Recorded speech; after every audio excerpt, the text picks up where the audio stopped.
So some students are still studying, struggling a bit with the unit test and with Jest.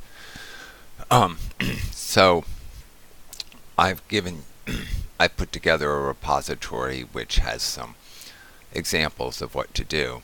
I've also shown you how to handle mock objects. We need to create a directory called underbar underbar marks underbar underbar, and inside of that we need to mock up the fetch object so that we don't get exceptions when we try to make calls in our tests from quote-unquote client to the server. You're not supposed to do that in unit tests.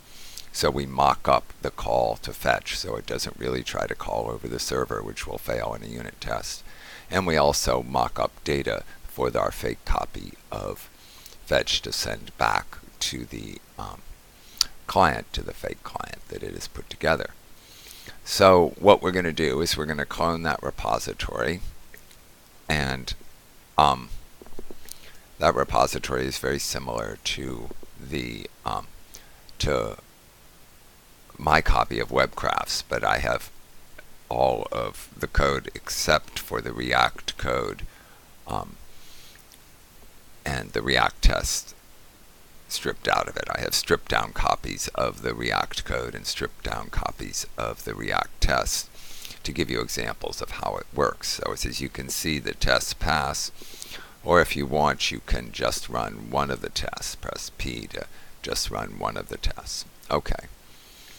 So the code that you get here, I'm showing you the React home, showing you the home button code because it's one of the few really completely intact objects here.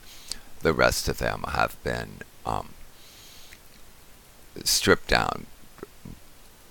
Most of the rest of them have been stripped down, aren't complete, but what is in there works. And it's enough so that you can run the tests.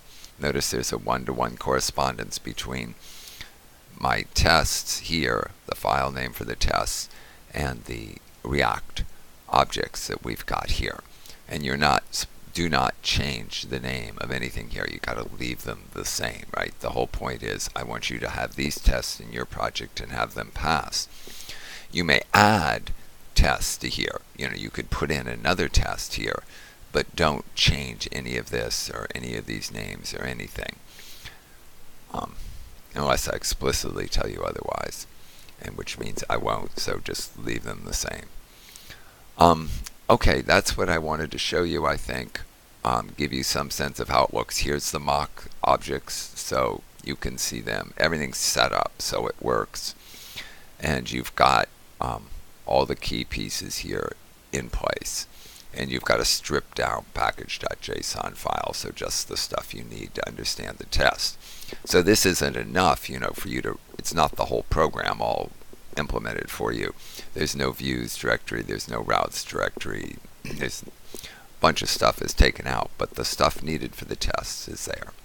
All right, thanks.